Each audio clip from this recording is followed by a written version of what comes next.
പിതാവിനും പുത്രനും പരിശുദ്ധ റൂഹായിക്കും സ്തുതി, ആദി മുതൽ എന്നേക്കും തന്നെ ആമേൻ. ഇന്ന് ഏപ്രിൽ 27 തിങ്കൾ. പുറപ്പാട് പുസ്തകം 33 അധ്യായം 7 വാക്യം. മോശ കൂടാരമെടുത്ത് പാളയത്തിന് പുറത്ത് പാളയത്തിൽ നിന്ന് ദൂരത്തടിച്ചു, അതിന് സമാഗമന കൂടാരം എന്ന് പേറിട്ടു. യഹോവയെ അന്വേഷിക്കുന്നവനെല്ലാം പുറപ്പെട്ട് പാളയത്തിന് പുറത്തുള്ള സമാഗമന കൂടാരത്തിലേക്ക് ചെന്നു. ജീവിതത്തിൻ്റെ തിരക്കിലും ശബ്ദത്തിലും നാം പലപ്പോഴും ഒരു വലിയ സത്യം മറക്കുന്നു. ദൈവം നമ്മോടൊപ്പം ഇരിക്കാനാണ് ആഗ്രഹിക്കുന്നത് എന്ന സത്യം. പക്ഷേ നാം അവനെ അന്വേഷിക്കുവാൻ സമയം കണ്ടെത്തുന്നില്ല. പുറത്തേക്ക് നോക്കുമ്പോൾ എല്ലാം നിറഞ്ഞതുപോലെ തോന്നാം, എന്നാൽ ഉള്ളിൽ ദൈവ സാന്നിധ്യമില്ലെങ്കിൽ ആ ജീവിതം ശൂന്യമാണല്ലോ.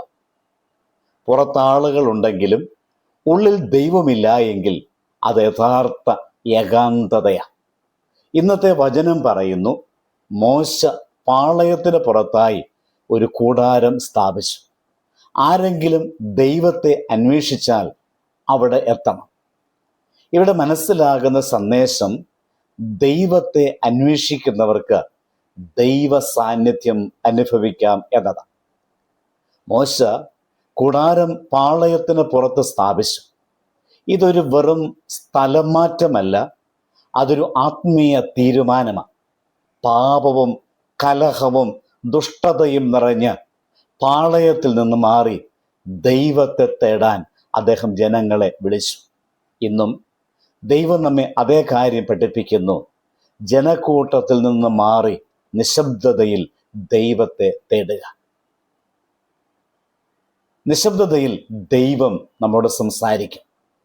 നമുക്കൊരു ബോധ്യമുണ്ടാകണം, ആത്മാവ് ദൈവത്തെ കേൾക്കുന്നത് പുറം ശബ്ദങ്ങൾ നിശബ്ദമാകുമ്പോൾ മാത്രമാണ്. ഇത് നമ്മെ ഓർമ്മിപ്പിക്കുന്നു, ദൈവ സാന്നിധ്യം അനുഭവിക്കുവാൻ നാം ഉള്ളിൽ ശാന്തരായി തീരണം.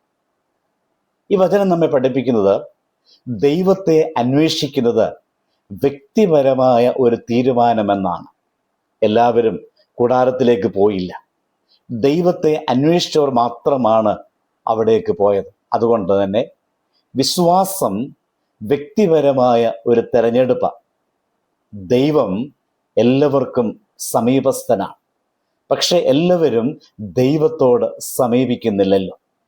ഇന്ന് നാം ഓരോരുത്തരും ചോദിക്കണം, ഞാൻ ദൈവത്തോട് സമീപിച്ചുള്ളതായ ഒരു ജീവിതമാണോ നയിക്കുന്നത്? വീണ്ടും ഈ ഭാഗം നമ്മോട് പറയുന്നു, ദൈവത്തെ സത്യമായി അന്വേഷിക്കുന്നവർക്ക് ദൈവ സാന്നിധ്യം ഉറപ്പായും ലഭിക്കും. മോശ കൂടാരത്തിലേക്ക് പോയപ്പോൾ ദൈവം അവരോട് സംസാരിച്ചു. അതായത് ദൈവത്തെ അന്വേഷിച്ചാൽ ദൈവം മറുപടി നൽകും. ദൈവത്തെ സത്യമായി അന്വേഷിക്കുന്ന ഹൃദയം ഒരിക്കലും ശൂന്യമായി മടങ്ങില്ല എന്ന സത്യം നമ്മെ പഠിപ്പിക്കുന്നു. ഈ സന്ദേശം നമ്മുടെ ജീവിതത്തിൽ പ്രായോഗികമാക്കേണ്ടതുണ്ട്. നാം ചോദിക്കണം, എൻ്റെ ജീവിതത്തിൽ ഒരു കൂടാരം, സമ്മേളന കൂടാരം ഉണ്ടോ? ദൈവത്തോട് സംസാരിക്കുവാൻ ഞാൻ ദിവസവും സമയം മാറ്റിവെക്കുന്നുണ്ട്. പ്രാർത്ഥനയിലൂടെ ദൈവത്തോട് സംസാരിക്കുവാൻ എനിക്ക് സാധിക്കുന്നുണ്ട്. പ്രാർത്ഥന ഒരു കടമയല്ലല്ലോ, ആ ദൈവവുമായിട്ടുള്ളൊരു കൂടിക്കാഴ്ചയല്ലേ. ദൈവ സാന്നിധ്യം തേടാത്ത ജീവിതം ആത്മീയമായ മരുഭൂമിയാണ് എന്ന തിരിച്ചറിവ് നമുക്കുണ്ടാകണം. അതുകൊണ്ട് നമുക്കൊരു തീരുമാനമെടുക്കാം, നമ്മുടെ ഹൃദയത്തിൽ ഒരു കൂടാരം പണിയാം. പ്രാർത്ഥനയുടെ, ദൈവ സാന്നിധ്യത്തിൻ്റെ ഒരു സ്ഥലം. അവിടെ ദൈവം നമ്മെ കാത്തിരിക്കുന്നു. വചനം നമ്മെ പഠിപ്പിക്കുന്നു, ദൈവം ദൂരെയല്ല, നാം അവനെ തേടാത്തതാണ് പ്രശ്നം. മോശയെപ്പോലെ നമുക്കും പാളയത്തിന് പുറത്തേക്ക് ചെല്ലാം. അത് നമ്മുടെ ഹൃദയത്തിലെ നിശബ്ദതയാണ്. അവിടെ ദൈവം നമ്മോട് സംസാരിക്കും. നമ്മുടെ ആൾക്കൂട്ടത്തിൻ്റെ തിരക്കിൻ്റെ ഇടയിൽ നിന്ന് നമുക്ക് ദൈവത്തെ അന്വേഷിച്ച് കടന്നിയെല്ലാം. ദൈവത്തെ അന്വേഷിക്കൂ, ദൈവം നമ്മെ കണ്ടെത്തും. ദൈവ സാന്നിധ്യം അനുഭവിക്കുന്ന ജീവിതം തന്നെയാണ് യഥാർത്ഥ അനുഗ്രഹം. അതിനാൽ ദൈവ സാന്നിധ്യം അനുഭവിച്ച് ജീവിക്കുവാനായിട്ട് നമുക്ക് ശ്രമിക്കാം, പ്രാർത്ഥിക്കാം. പരിശുദ്ധനായ ദൈവമേ, നിന്റെ സാന്നിധ്യം തേടാൻ ഞങ്ങൾക്ക് ദാഹം തരണമേ. ജീവിതത്തിൻ്റെ തിരക്കുകളിൽ നിന്ന് മാറി നിന്റെ മുഖം അന്വേഷിപ്പാൻ ഞങ്ങളെ പഠിപ്പിക്കണമേ. മോശയെപ്പോലെ നിനക്കൊപ്പം കൂടിക്കാഴ്ച നടത്താനുള്ള കൃപ ഞങ്ങൾക്ക് പകർന്നു തരണമേ. ഞങ്ങളുടെ ഹൃദയം നിന്റെ വാസസ്ഥലമാകട്ടെ. ആമേൻ. ദൈവം അനുഗ്രഹിക്കട്ടെ.